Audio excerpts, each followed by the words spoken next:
Morning, everyone. Morning, Michael. And Michael, what led to the decision to let Jake kick off, and is that something you guys are going to do going forward? Yeah, like I've told you guys all before, we have the luxury of having two guys that can kick off. We just felt with how the wind was going that Jake was the better opportunity, just with the direction and location we wanted. And like I said, he did a great job, keeping it out of Turpin's hands. He only caught the ball twice from a special team standpoint. But again, when you have two guys, just like you guys asked of Covey or Cooper, when you have the luxury of having two guys that could be good kickers or good punt returners, we're going to use it in the best way possible, just to put the team in the best position possible. You mentioned keeping it out of his hands. Was that part of the reason why Jake was in there to get it out of the end zone? Yeah, like I said, it was a left to right win, and he kicks it better going to the right. This is kind of a big question, but how would you evaluate your special teams this year? Yeah, I mean, some ups, some downs, just like anything else. Been some good highlighted points, from the specialists where, Baltimore, Braden kind of kept them back in there. We had the block against Tampa Bay from a field goal block standpoint. Then we've had some miscues that, we never want to put our team in a bad situation. But I think the guys have battled hard the entirety of the year. They've rose to the occasion at times. Turpin is a very, very good returner, as you guys probably all know, and being able to corral him on that kickoff and cause a penalty right there, then, the specialists keep it out of his hands. So I think, all in all, the special teams unit, we've proven to get better at weeks, and at times we haven't lived up to our bill, but I thought we've done a good job of battling throughout the entirety of the year. Is Jake the kickoff guy going forward? You guys will find out Sunday at 1, I guess. Was one of the reasons why Braden had those duties throughout most of the year was to preserve Jake's leg? I think it was just all, a conversation. We really didn't know what this new kickoff return was going to look like in terms of the returns, and, Braden being a little bit bigger body, maybe a guy that if it did break, get a tackle here and there. But also, we've had, some pretty good weather really for us, and to allow Braden to go out there. He had a pretty good touchback percentage outside. Kind of went down in that Washington game. Obviously, it was 18 degrees. But again, when we have those two guys given the opportunity we could use to our advantage, we're gonna try and put the team in the best possible situation with whoever we use on kickoff.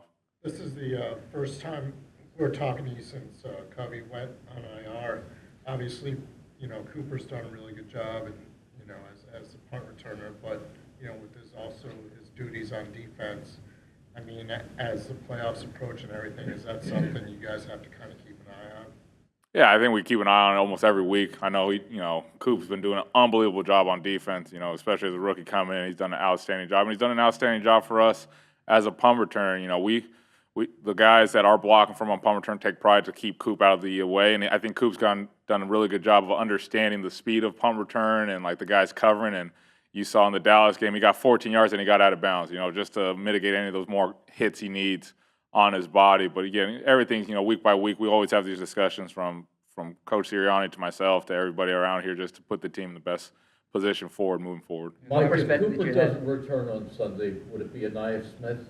Yeah, and we have plenty of options. You have Anais, you have Jahan, possible Coop, but we're going to go in day by day, game plan like we usually do, and get ready, to put these guys in the best possible way to go against the Giants and, compete to get a win against the Giants. And, it's another division rival.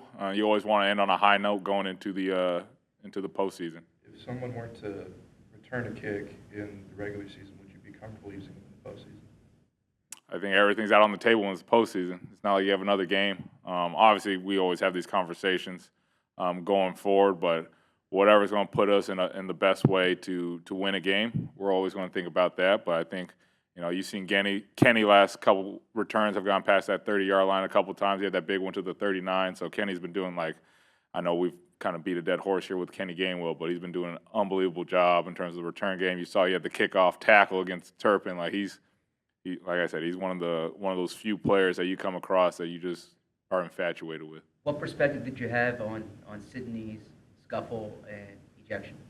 Yeah, obviously when you see it on the TV, you see it right there. But during the play, I was kind of just looking down the field because I saw Keeley was on the ground and there was something going on over there. There's just a lot. Then making sure nobody kind of just runs on the field. We don't want to put any more. But, unfortunate that, it ended up with a brawl on the Mar. But that's just something that, we can make a learning experience for Sydney more than anything else. When the whistle blows, just so he doesn't put anybody else in a bad predicament going forward. But when you have a guy like Sidney Brown, you're not going to take away his tenacity, but you do got to make it a learning point a little bit to hone in that emotion after after the play stops and everything, just so you don't put anybody else in a bad spot.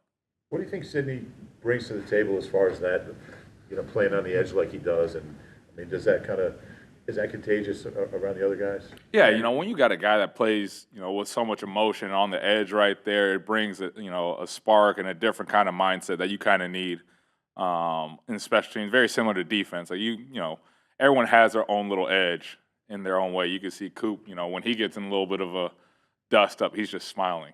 But I guess that brings an edge in that way. BG, he's probably the king of trash talk, but it brings that different edge. And Sidney does it through a physicality standpoint, especially on the outside.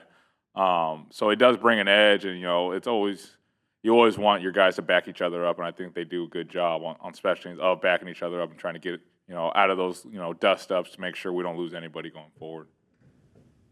5 o'clock tomorrow night. What's your plan? I mean, let's see what Oregon can do. Down in the Rose Bowl. I think the last time we played Ohio State in the Rose Bowl, we lost. Unfortunately, I was part of that, but hopefully it's a different story and we keep proceeding on for this college football playoffs. All right, thank you. Thank you.